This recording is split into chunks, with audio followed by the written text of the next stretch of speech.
Now, a story you will only see here on RTV6, that ABC News investigation into the disappearance of Lauren Spierer.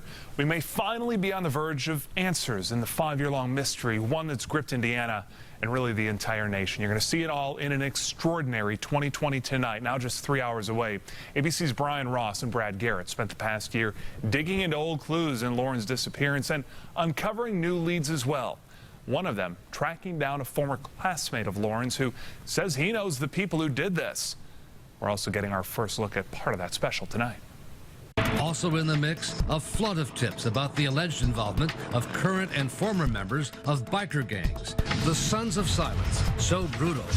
They were featured in this History Channel documentary as a new kind of mafia. Did you shoot her? No, I didn't shoot her. You didn't shoot her? What do you do with her? I don't even know the broad. I told you that. Bye.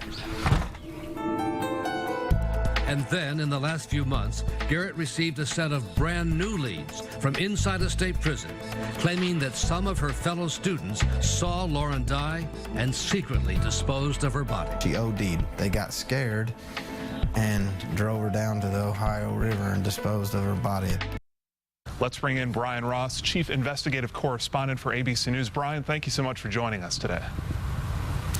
Good to be here. What intrigued you about Lauren's case before you began to investigate? The fact that nobody seemed to be able to come forward and say what happened in that pivotal last few minutes on June 3rd, 2011. She appeared to have just vanished off the face of the earth, and we know that couldn't have happened. No body and no significant leads. So former FBI agent Brad Garrett, now an ABC News consultant, about a year ago, took on the case. He joined with private detectives that the Spierer family had hired and began to go over the leads that had been dismissed by Bloomington police and develop new, fascinating details and theories. What can we look forward to seeing this evening? I think you're going to see some of the leads that Garrett has taken on and in some cases have been able to dismiss, in other cases been able to bolster and now advance. He has been all over Indianapolis, all over Bloomington. We brought in polygraph experts to give people a lie detector test. A lot has happened in this case, and he feels the momentum now is on his side, and that in fact the time is on his side because people change. And as it gets farther and farther away from the time of the crime, more people may be prepared to come forward and finally reveal what they know happened to Lauren Spierer. ABC News Chief Investigative Correspondent Brian Ross, thank you so much for your time. We'll all look forward to watching this evening. Thanks for having me.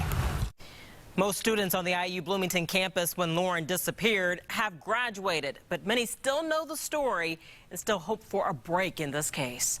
RTV6's Chris Prophet in Bloomington now with the hope for justice for Lauren. It's been over 5 years since Lauren Spierer vanished from the IU campus after a night out with friends. And while the years have gone by with the crime unsolved, her presence here is still felt, along with many of the same questions. Just find out what happened to her, the real story. You just hear different stories all the time about what happened, one thing, and you hear something else. Just get the real story, and if someone was involved in it, getting them arrested. After Lauren's disappearance in June of 2011, her face was on billboards and flyers across campus in Bloomington. Now her photo is hard to find.